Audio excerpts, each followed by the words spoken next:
Hi everyone and welcome to Publishing Performance Show.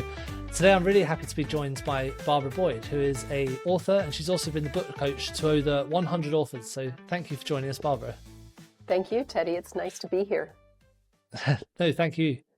Well, let's just jump straight into it and talk about one of the concepts that you've talked about on your website. So you have this concept of the Venn diagram of books concept. So could you just explain a little bit what those Venn diagrams are and how they all intersect with each other? Sure. So when you're writing nonfiction, because we'll be talking about nonfiction today, that's my specialty. It's not just about thinking about the idea of the book, but also who you want to reach, so the audience, and the goals or objectives that you have for that book. And most people writing nonfiction are looking to do things like broaden their audience, be seen as an industry expert, codify a framework that they've developed. So thinking about all three of those pieces sort of make sure that the book is focused and the idea is honed to reach the audience that they want to reach. So oftentimes, although I think it's becoming less because people are more familiar with this idea that you can't market or have an audience that is everyone. And even if you say something like, well, my audience is women, like there's a lot of women in the world, like that's still too big. And so one, narrowing your audience, like who's going to be best served by your message. So if you have this really broad, unspecific audience, even if your idea and your goals are solid, you probably won't be able to reach your goals if your audience is not defined. Likewise, you could have a really well-defined audience, but your idea is too broad. And there too, like we need specificity. And so, and also the same thing goes for objectives. Like I have had conversations with people. I remember one in particular was like an accountant writing about some sort of finance thing. And one of the objectives was, I want to be on Oprah. It was like, you're writing for other accountants. Are they watching Oprah at, 3 or 4 in the afternoon? Or are they working? Like, is that really a valid objective? And, how does that tie into who you're trying to reach and your idea? So those three things, when they work together, really help an author focus and have clarity about the book. And I think in any kind of writing, whether it's fiction or memoir, but particularly in nonfiction, having a plan ahead of time saves time to write the book and to weed out the things that don't need to be in that particular book, and also help think about how you're going to market that book, and also give you measurements for whether or not that book has been successful or whether you should try some other things to get it into the hands of the people that you're trying to reach. So starting there with those 3 points and making sure that they're clear even before you start writing the book can very much set up an author to then work on the book with more clarity and consistency. Yeah, definitely. Because those 3 circles in the Venn diagram, it's the idea, the audience, and the objective. Now, most writers, nonfiction writers especially, they've got this kind of idea. I think that's kind of the bit where they start. People say, oh, I want to teach about this. And it's the audience and the objectives maybe is the bit where they haven't thought about that quite as much. So have you got any tips for people who are trying to work out exactly who their audience would be and how to work out those objectives as well? I think for the audience, thinking about an ideal client is, for anyone who's in business, they have probably gone through some sort of exercise of thinking about the ideal client avatar. So same sort of thing for who is the ideal reader? Who do you see? If you were to sit down and talk about your book and share those ideas, who's the ideal person sitting across the table from you? And starting there and really identifying what are the demographics and the psychographics of that person. what keeps that person up at night? What problem are you solving for them? And if you think about the problem that you're solving, then you can think about who are the people who have that problem. So that's where the idea and the audience dovetail. Right. Okay. That's really interesting, because I think it's important to find that target audience for your book, because a lot of people will say, oh, like you just mentioned, I want to write an accounting book. But if you just write a general accounting book, maybe that's going to be very competitive, and you're going to be competing with books by like Zero or QuickBooks or some of these really big brands. But if you're talking maybe more specifically accounting for e-commerce owners, for example, then you're really are defining that target audience, and it makes it a much more understandable book. And a much more necessary book. Like how often, a couple things here. One, most people, when they're looking to get information about a topic, they don't buy just one book. So the people with working on e-commerce may very well pick up a book about QuickBooks or about Zero, because that's the platform they're using. But there are also those questions that an accountant who specializes in that kind of client can answer, questions that the person running the e-commerce business may not even know that they should be asking. Whereas an expert can say, you need to make sure you think about this if you're in this kind of business. So that also helps define the content of the book when you're thinking about your reader. Yeah, What definitely. exactly do those types of people need to know? Because, people come with a wealth of knowledge, but they don't necessarily, you don't want to like give them a fire hose of information in your book. Maybe you've got 2 or 3 or 10 books to write. Yeah, definitely. And I think that idea of making it for the right target audience is really important, because as an expert, some of the concepts you might be talking about might be quite complex. They might be quite challenging for different people. So do you have any advice for experts who are maybe trying to translate their knowledge into a specific field by maybe simplifying some of those complex ideas? I have a client who really struggled with that. She's in the wellness field, but has a very scientific background. She's very enthusiastic about all the inner workings of the body and what's going on with at the cellular level. And she would just write pages and pages and pages. And it's like, I like this. I could kind of geek out on this, but I don't, when you describe your reader to me, I don't think those are the people, this is what they're looking for. And she was able to step back and think about how she speaks to people who are her clients, because she does a lot of one-on-one and group work. So she has opportunity to talk about these things. And I think when she sat down to write, it was just like this huge brain dump of all this information, this knowledge that I want to share.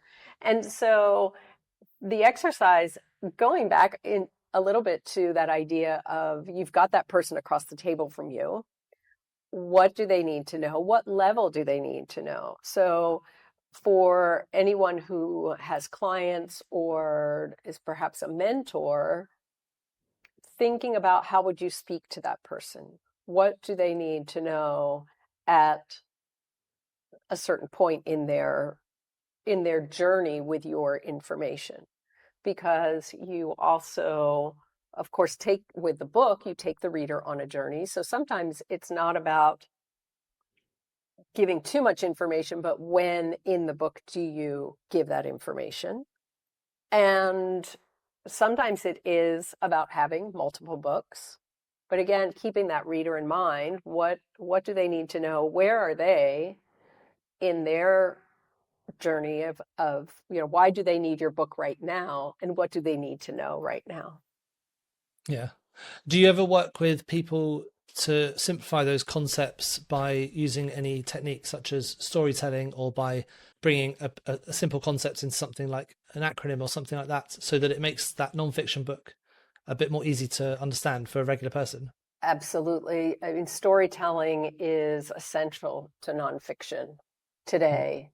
I think even in academic books, there are still case studies and examples, and recent studies about how the brain works show that as humans, we learn through story.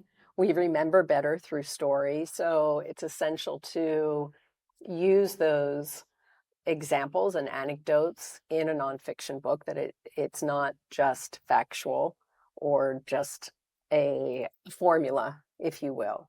That you can certainly talk about those things, and you should, but then show them in action, show how someone has used them. And whether that's a client, whether, if you're in a field that has patients, whether that's a patient, and there are many ways, of course, to protect someone's privacy, but creating those examples is critical.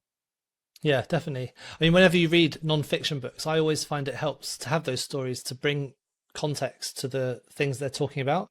I think sometimes books can go too far the other way, where they have, maybe a concept that could be written into a short blog article, but it's spread out over a whole book and it's got 150 pages or something like that.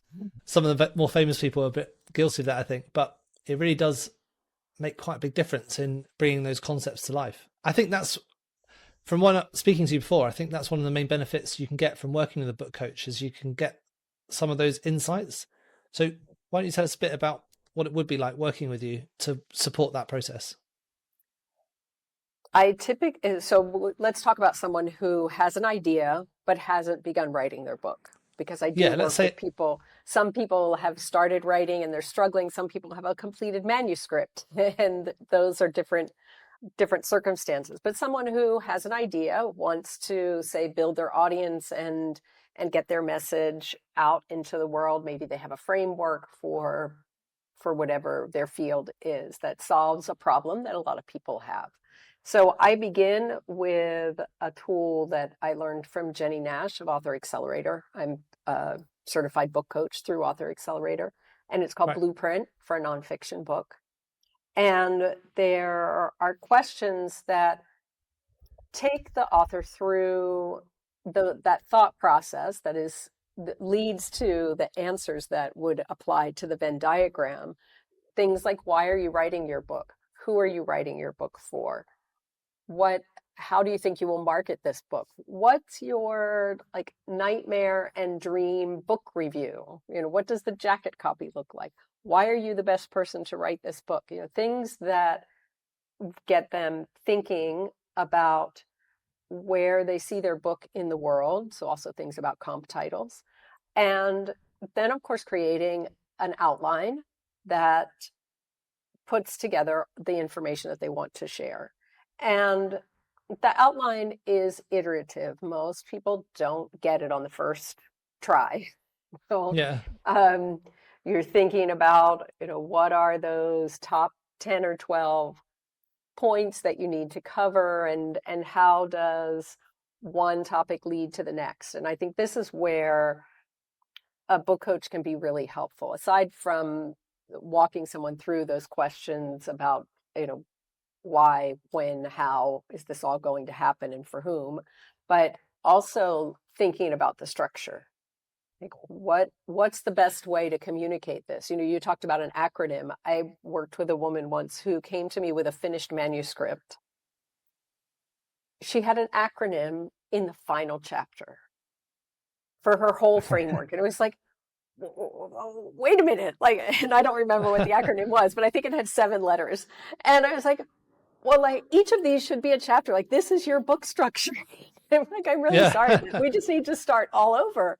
This, this acronym is fantastic and easy to Sure, understand, it's and the it whole book. presents everything. Yes. And so, Right, it's the whole book, and then it's, by the way, you can use this 7-step process to work all this out. yes. But that's where the earlier conversations help. Someone who is unfamiliar with your topic help, because she was so familiar with her framework, it didn't even occur to her that could be the way to present it in a book. And for me, being unfamiliar with it, as soon as I saw it, I was like, oh, now it all makes sense. Let's start there. And so, a book coach can be a second set of eyes, a publishing expert, because most of the people that I work with anyway are not experts in publishing. They have no idea how publishing works, or they have some vague ideas from things that they see on social media. And a book coach is also the emotional support. You know this, writing a book is hard. It's really hard. Even when you are an expert and you have a lot of information to share, and maybe you even love writing, but when you sit down to write a book, it is not an easy task to write a book well. I always Yeah, get a little for sure. upset with those, write your book in 30 days. Like, okay, you could write your book in 30 days, but what's the quality of that book? And what Yeah. else are you doing in your life at that point? So book coach, it's somewhere between, therapist and editor. And, sometimes I wear both of those hats. And Yeah. does that answer your question? Yeah, I think so. Yeah, no, definitely. I mean, the outline I think is quite important because it brings in that concept we were talking about before, that storytelling, that flow. If someone was coming to you with maybe a book idea, how would you help them to write that outline? Do you have any ways that you help people to create an outline which Hmm. would make it more straightforward? So first off, thinking about what are those topics that need to be in the book that typically become chapters. And so there's thinking about it in a flow that leads the reader from where they are today to where you want them to be when they finish their book, when they finish reading your book. So it's kind of schematic. There's the topic of the thesis, if you will, of each chapter, and then the point that how you're going to make that point. So perhaps listing out some of the anecdotes, some of the key elements of that thesis, and then how that chapter leads to the next chapter. Because you want to make sure that you're not giving information in chapter 7 that really needed to be in chapter 1. Hmm. So, and again, knowing who your reader is, how much do they know? You don't want to, if you are, say we're going back to our accounting example, if you are speaking and writing to business owners who don't necessarily have a background in accounting, the content and tone of the book is going to be different than if you are writing for other accountants, maybe junior accountants, but still people who are in the field. And even more so will change if you're writing for peers. Maybe you've got a Right. framework that you want people who are at the same level of you, but you want them to use your framework instead of someone else's. So the all of that is reflected in the outline because that will change the topics that you cover, the anecdotes that you use, the language and tone that you use. Yeah, definitely. And I'm guessing a lot of people who come to you, they are people who are, as we mentioned before, experts in their field. Now, they're not necessarily authors. Hmm. A non-fiction book, and we've seen this happen lots and lots of times, it's a great thing to do as someone who is an expert because it boosts your reputation in the industry. You might just be using it, even if it's not to generate sales by itself, it's more to build your reputation and to generate sales. Now, if someone came to you who was an expert, but they hadn't really got that idea of where they wanted their book to be taken, how would you help them to brainstorm and to pull that idea out of their own knowledge for what the book would be? Okay. So if I understand your question correctly, what happens there, again, going back to the reader, Hmm. who are they trying to reach? And if they were to coach that person or teach them, what would you want them to know? What happens sometimes is that authors, they have and experts, they have so much knowledge. They, as you say, they're not quite sure where to begin. So it's a conversation. Who do you want to reach? What problem are you solving for that person? And which part of which sector or segment of your knowledge solves that problem? Yeah. And starting there to sort of narrow the information that will be shared in the book. And so one exercise I've used sometimes is to when people can't decide, they're like, well, I could write about this, or I could write about that, I could write about that other thing. Make a list of all the different books that you might want to write. Yeah. And then like prioritize which one comes first.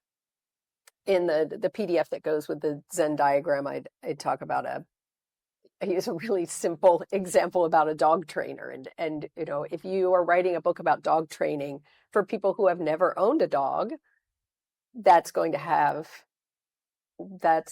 a certain part of your knowledge that you're going to share.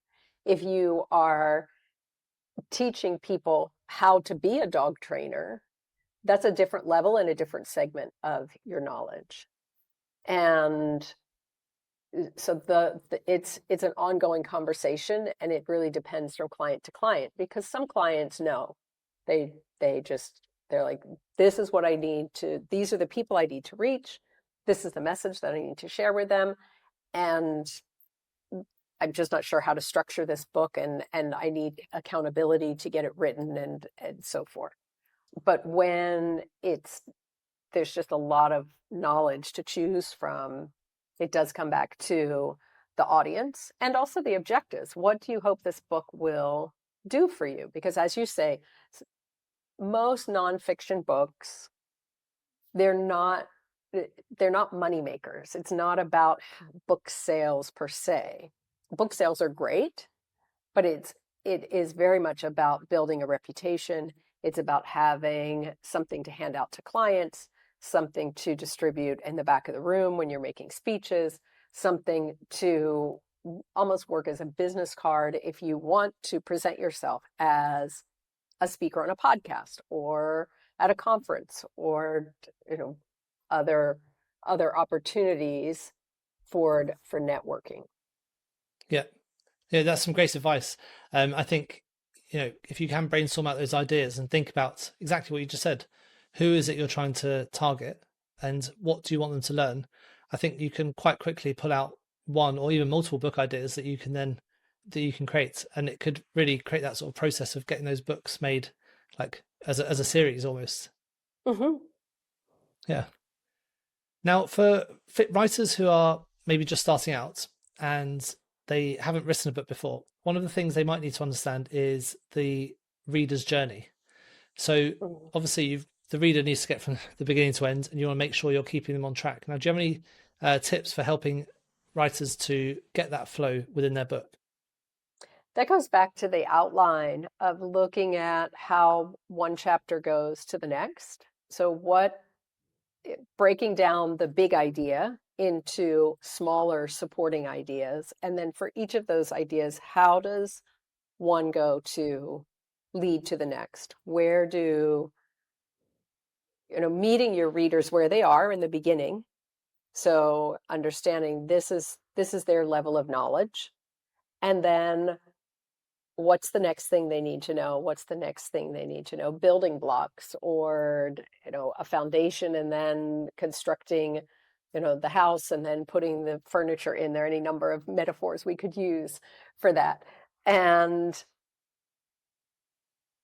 I think when, again, having someone external look at that and say, okay, but this doesn't make sense to me. And that doesn't mean it's wrong. That may be the correct order, but having to explain it, having an expert author have to justify the choices that he or she has made is part of the process. In terms of that flow and what you were just talking about, with nonfiction books, how do you help people to find actionable takeaways and other things like that can help keep the reader both engaged but also like going through the book in that logical fashion? So authors and experts need to be generous with their knowledge. Yeah. It especially, I've had clients who are like, oh, I'm afraid, that no one will hire me if I write everything in the book. And that's just so not the case. Most of us are lazy. We'll read the book, but it's easier to hire someone to show us how to do something, to do it for us. But reading the book lets a client know, oh, yes, this person knows what they're talking about. I like their sense of humor that comes across in the anecdotes that they can tell in the story, in the book. So, it's not about I I like people to be generous with the knowledge they have to share. And I know that I don't know anything about AI, but people may say, oh, but if I put it out there, something, AI is going to steal it and then it's going to be spread about. I'm not sure if that's true or not, but um, the from a reader standpoint, keeping them engaged, being generous, staying on point, combining knowledge and storytelling, they're all the nuances that will keep the reader turning the page. Even in much like in fiction, each sentence needs to lead to the next sentence because we have very short attention spans. You could lose a reader pretty much at any moment in the book. And so it's, good writing is critical. Yeah, I think that's a good point, what you said about being generous with your information, because I've had people come on this podcast even, and we've been talking about their book and one of the things they know about, and they've said they've kind of not wanted to tell as much during the podcast because they're worried that people won't go and then buy the book. And I think that is the wrong way to look about it. You've got to show people how much you know so they can go and get your book. I don't think you can share enough information. Like realistically, you can read as many accounting books as you like, but you're not going to become an accountant and start doing your books. It's just not going to happen. No, So exactly. you've got to give people as much help as you can within that book. I think that's a really, really great tip. So finally, just for the last question. So working with you, I know obviously you would help them to brainstorm, set objectives, keep them on the right track. Basically, as you mentioned, be a therapist, be their coach, be there along the way to hold their hands, show them exactly what they need to do. What's the sort of timelines we're looking at if I was going for someone to write a book using you as the book coach? How long would it be taking from I've just got an idea and I want to get it published? To have the finished manuscript, if you are like dedicated and working on it a little bit every day, or I've said, say, like 4 hours a week, I think you could have a finished manuscript within a year, going from idea to finished manuscript. And then of course, you're looking at what direction you want to go for publishing. So if someone is looking to publish traditionally, for nonfiction, you don't need a finished manuscript. You need a good outline and a good table of contents and a good book proposal. And so that is a different course. And I have gotten people through a book proposal development in about 4 months. I mean, a book proposal is like, an 80-page document. And so there's a lot of work that goes into it and a lot of thought that goes into it. But getting to a point of being ready to pitch to agents or independent publishers, 4 months is short, but it can be done. Again, it depends how dedicated the author is.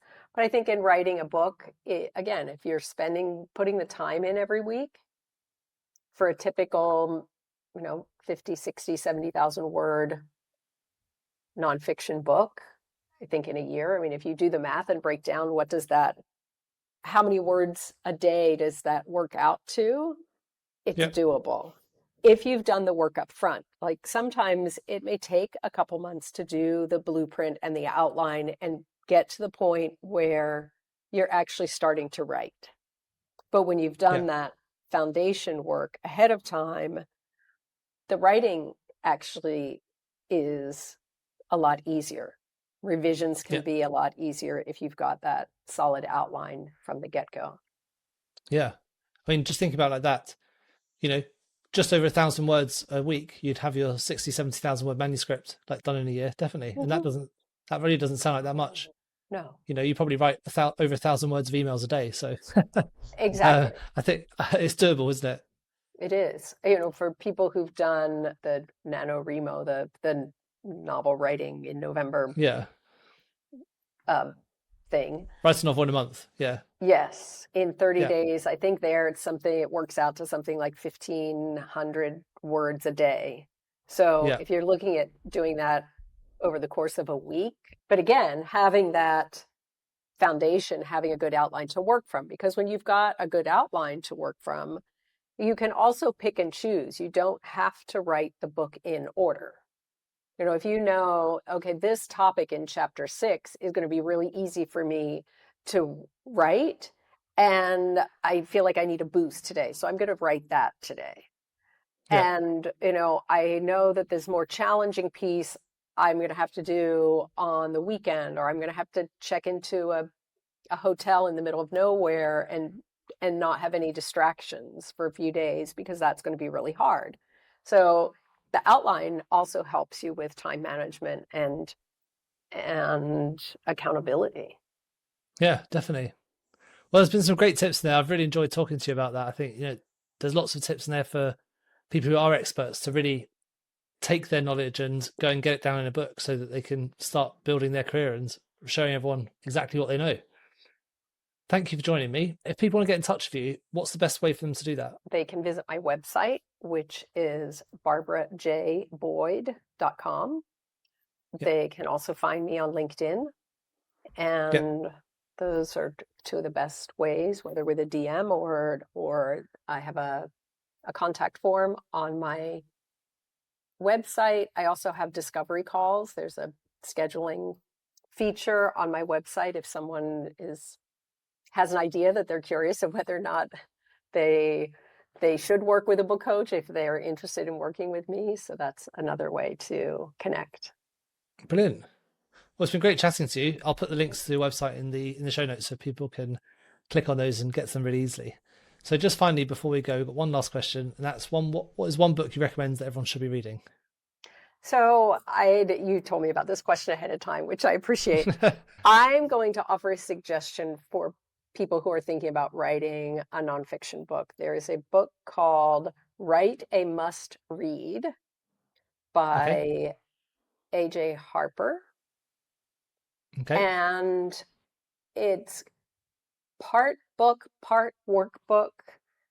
The questions in there really help a writer think about who they're writing for, what content they want to include, why they're writing their book. I mean, it's just an excellent guide to think about those questions, and with the questions are broken down to kind of come up to an answer to the broader question. So great.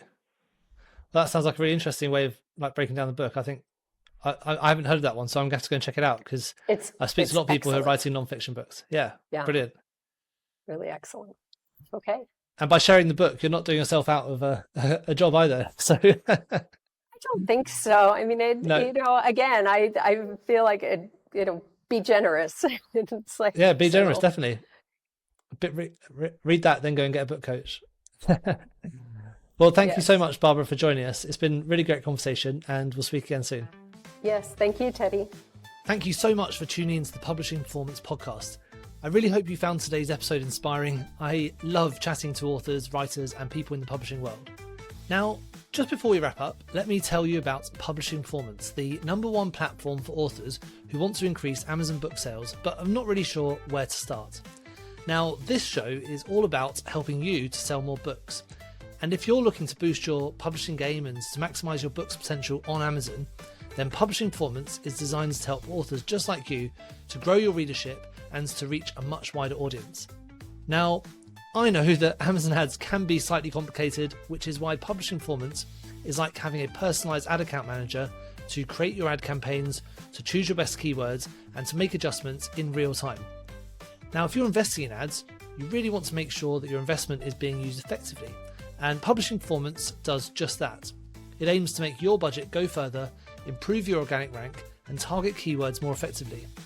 Just go to publishingperformance.com to get started with Amazon ads for just $1.